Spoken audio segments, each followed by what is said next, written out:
All right, good afternoon. Exactly 12:31 on the clock. Welcome back. It is still your favorite show, the Midday Show, right here on your number one talk radio station, Lagos Talks 91.3. My name is Paula Chan. You might be wondering why she out of breath, because I'm pretty much excited, and that's because we're about to, kick off right after the news break. We're going to be starting up with something amazing. I'm speaking about parenting today. You want to make the most amazing use of, being a parent. You want to parent the right way. You want to ensure that you are contributing to society by ensuring that you are looking after your ward, your kids, your children, whoever is, within your care that needs guidance. And you have to play the role of parent, even if it's not biological, based on biological connections. You should just be a great parent. And what other way do you go about that other than listening to this? Now, when it comes to parenting, I will tell you, I feel like I'm still a baby myself, so I'm in no position to tell you the perfect thing to do.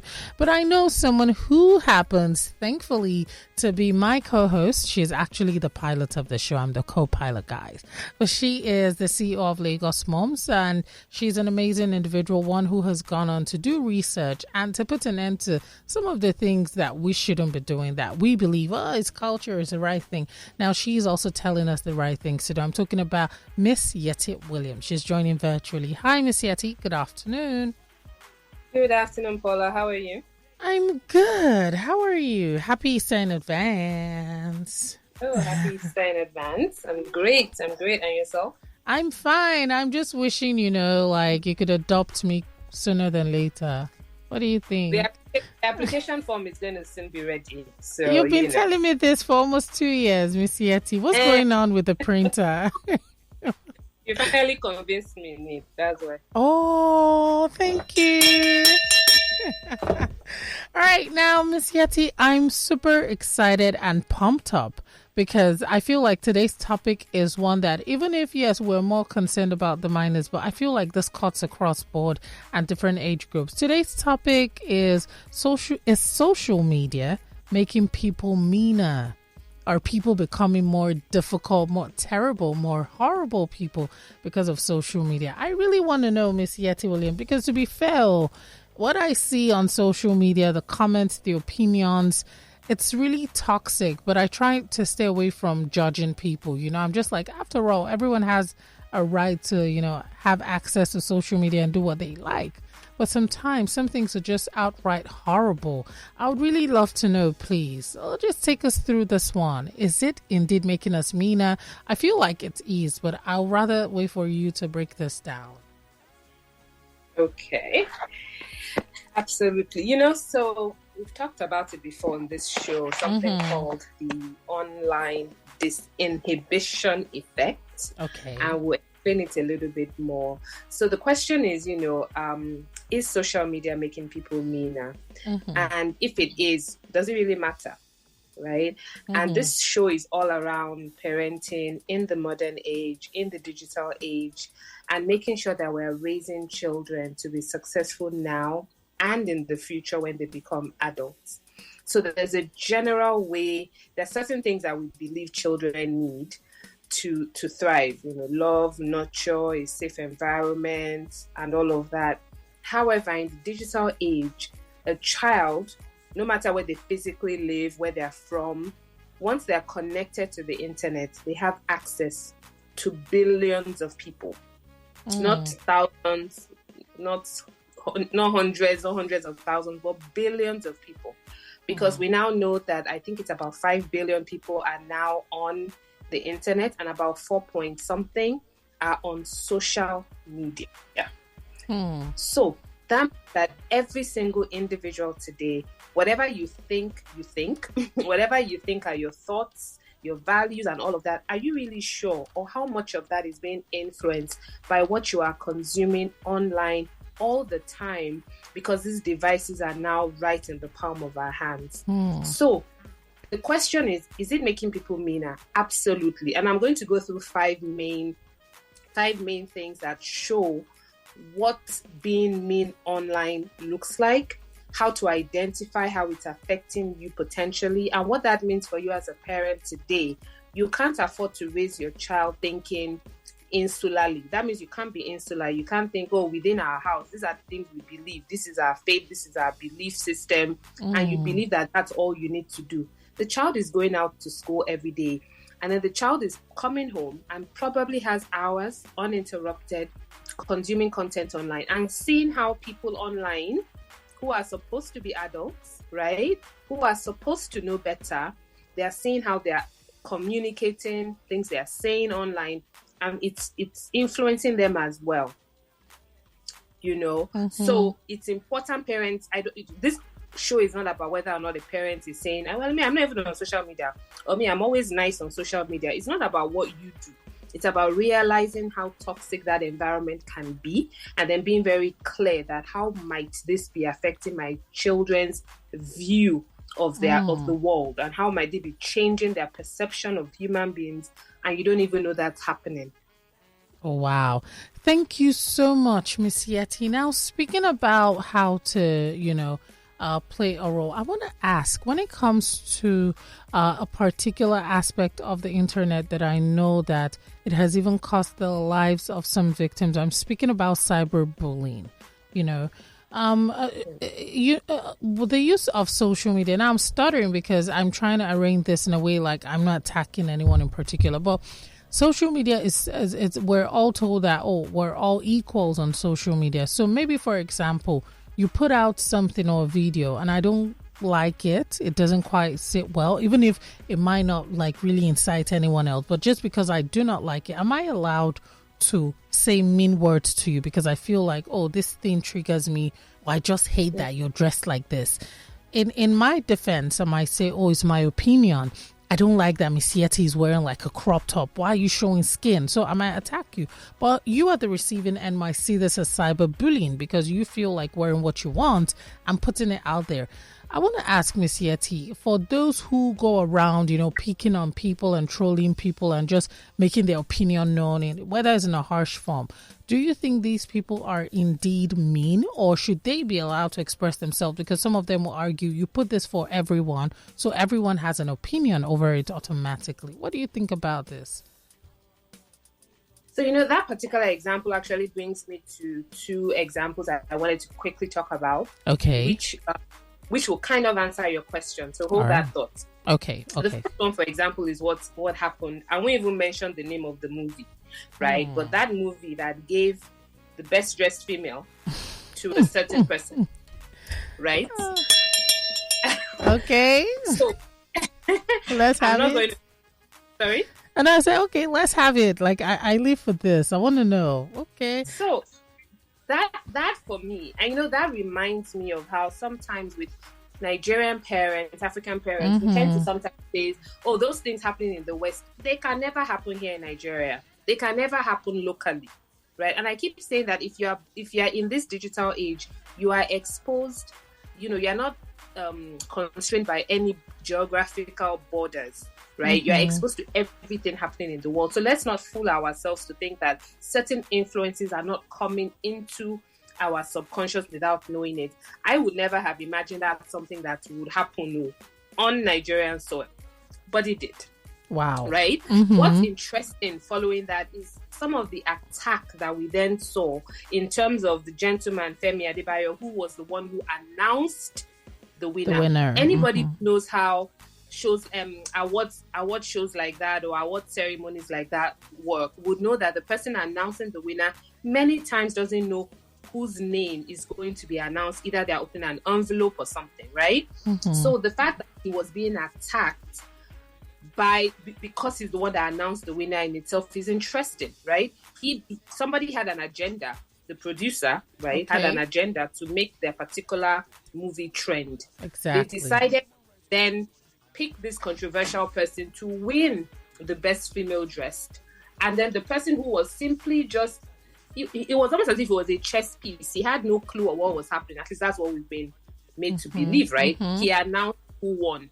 He is now being attacked for how he have announced that. That's just one example of, okay, something happened. Somebody had an agenda. Somebody unfortunately was mixed in it. And then he's getting a lot of hate online. Is that right or wrong?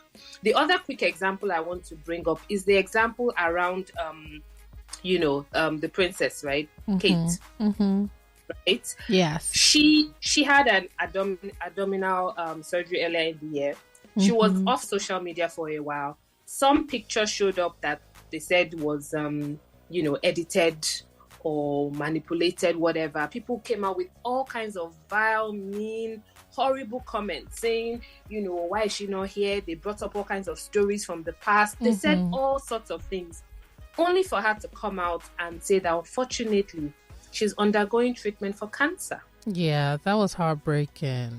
So I'm bringing these examples so your example of somebody maybe putting a picture of them wearing something and somebody watching it doesn't like it and comes and says, why are you showing so much skin? My point is the social media itself is just a tool.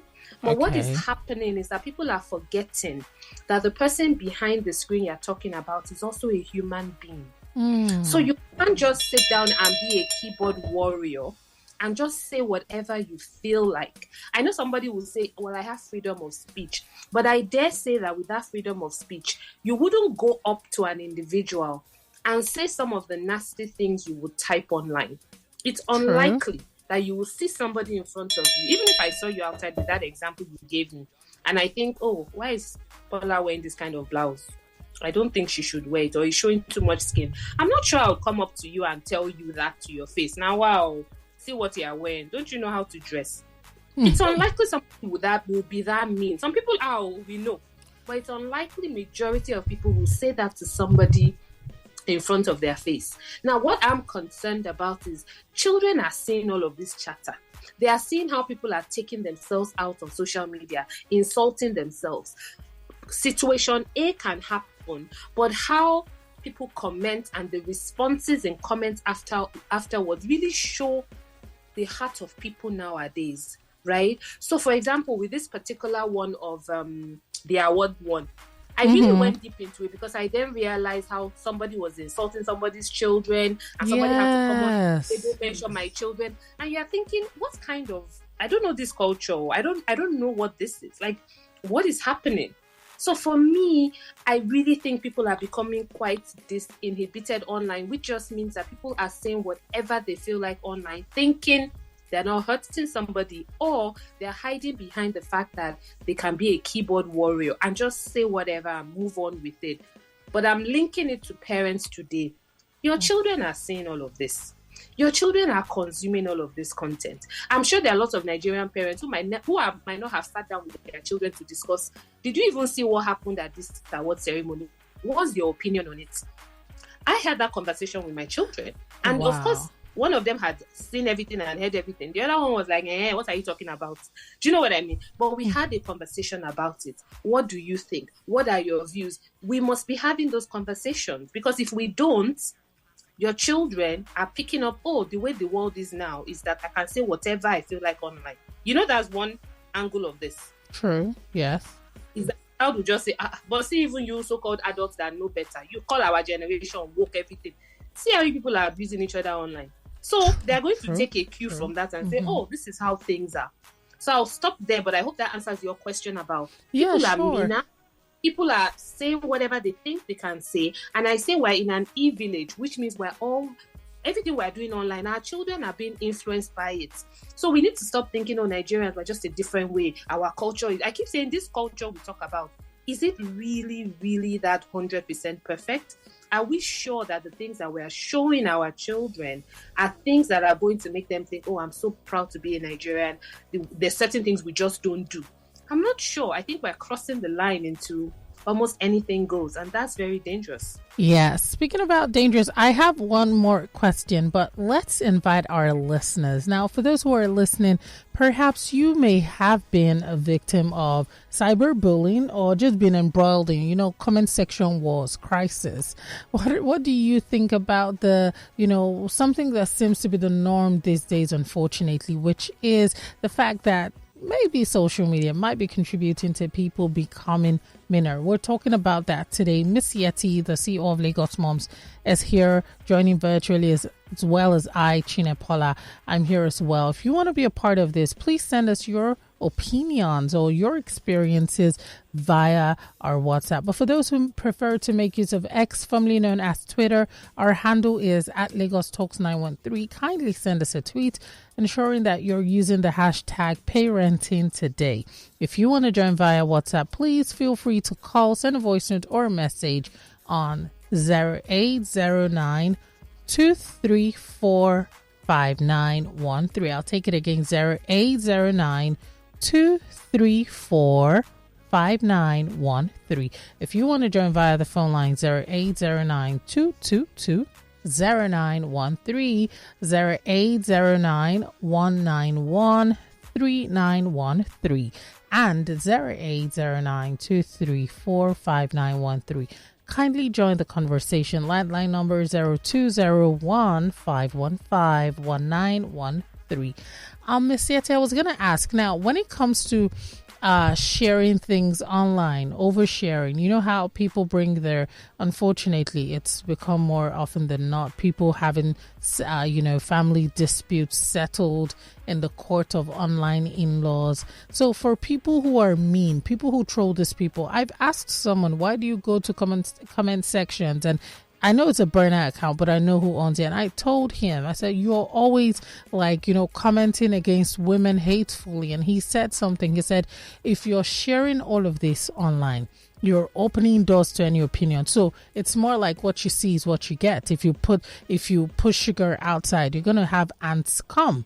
So if you don't want to, be a victim of cyberbullying or trolling, why are you sharing this? But then also the people who share this would argue that, they just want to do what they want. But Miss Yetty, do you think oversharing could also be one of the factors that, leads people to just feel like they can get away with bullying people online? So, one of the things that social media and all of these platforms has shown is that people fall into a couple of different groups. There are some people who overshare.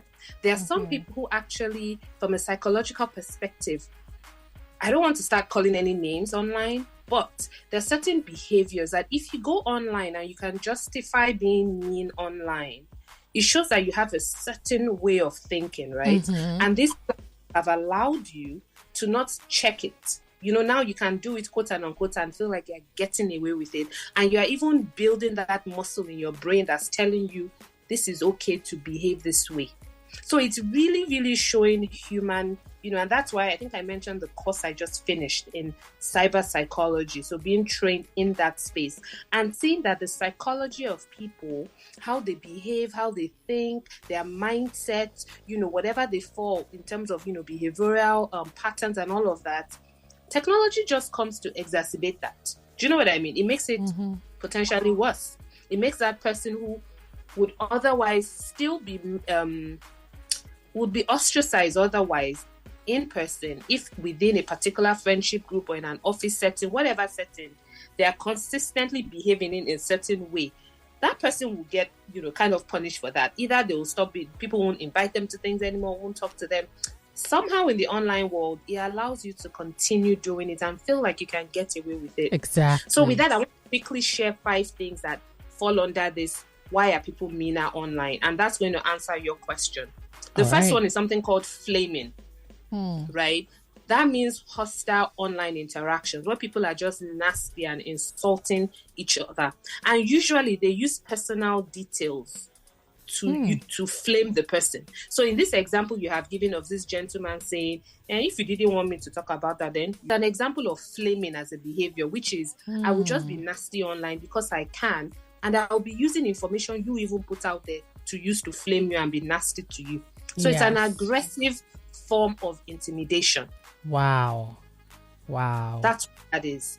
And people like that, you need to watch it because you have to wonder how they carry that on into their personal relationships. So somebody like that now, somebody is dating them. You want to wonder and watch you because you don't know how far this behavior online will transfer into their interactions with you at some point when they stop being nice to date you and to get you to like them. You don't know what will come out later, right? So that True. The second one is trolling. And that's the act of posting damaging or harassing comments on social media to purposefully insult or humiliate somebody. Sometimes the person trolling doesn't even know the victim or personally.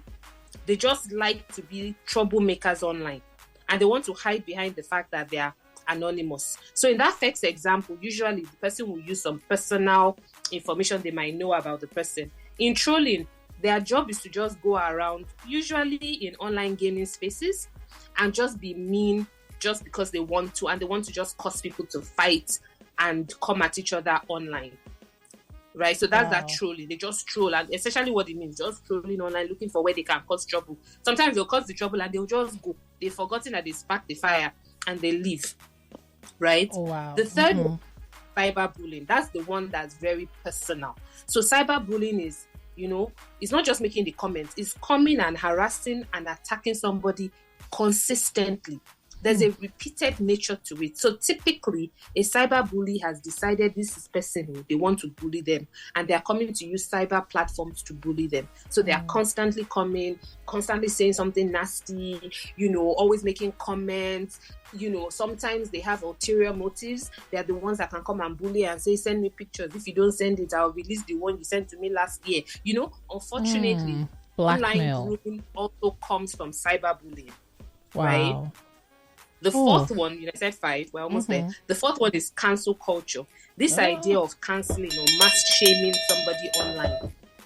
So if I decide that I don't like this person again, or I'm influential enough and I don't like this particular brand or this person, I will just come online, cancel the person, share information about them that might not be accurate. And because the way algorithms work, once something is dropped online and people jump on that particular hashtag, it just starts to trend. I don't know if you've noticed it recently. If you go to YouTube and you're trying to find information on anything and you type it in, what comes first? And I noticed this over the last few months. The results you will see first are the most recent results or the most famous results with the highest likes, views, and whatever on that topic. Before you will find a legitimate platform talking about the particular topic you're interested in, you have to do quite a lot of digging.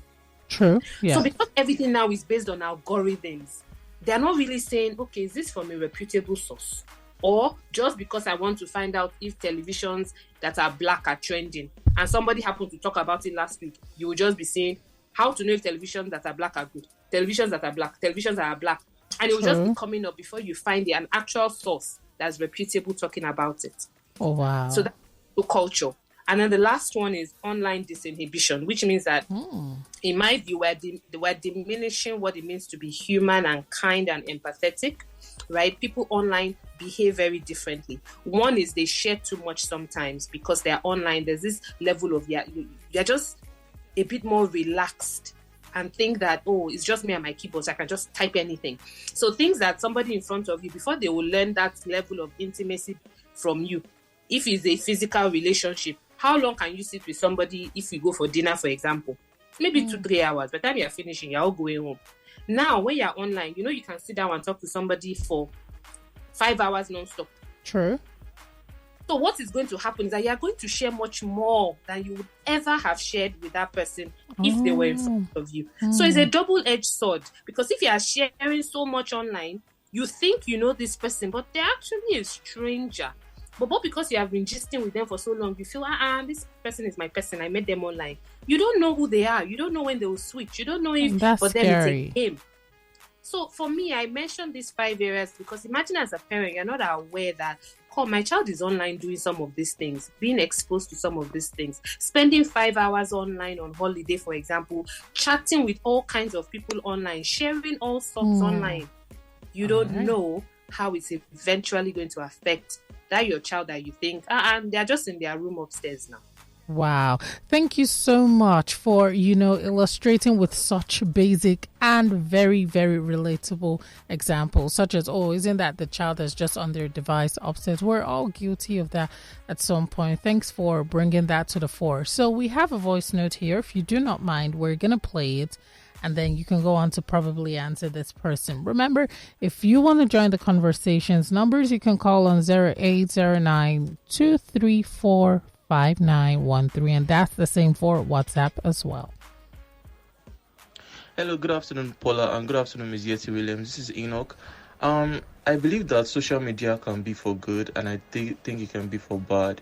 And looking at my own experience, there was a time I posted about Nigerian churches should help to grow tech in Nigeria, and instead of just I was kind of critical about the church in terms of the fact that there were a lot of there was a report that there were out of school children in certain areas of Nigeria, and a lot of people came.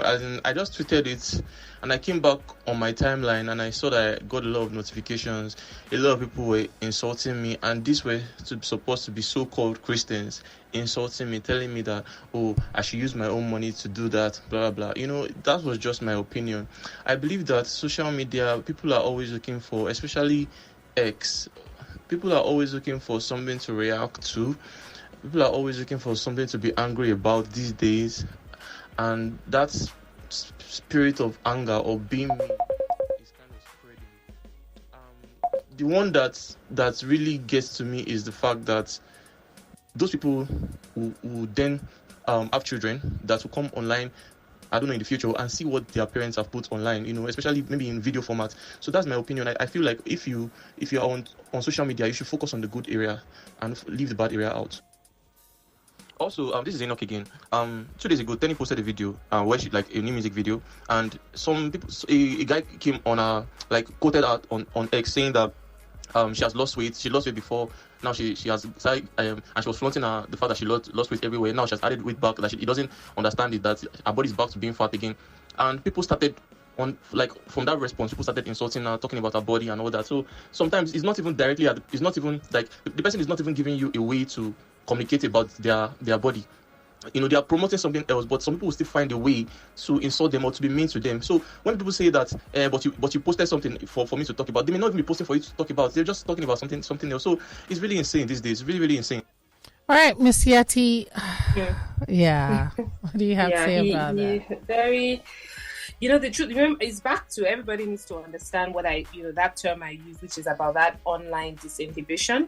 People online, they're not thinking as much. There's something going on it's like, the part of the brain they're using is almost more the limbic part, which is just react. You just react. They're not thinking, which is like one of the things that I always have taught my children. And when I teach young people is pause before you post. All right. Just pause. Think about this thing. Comment.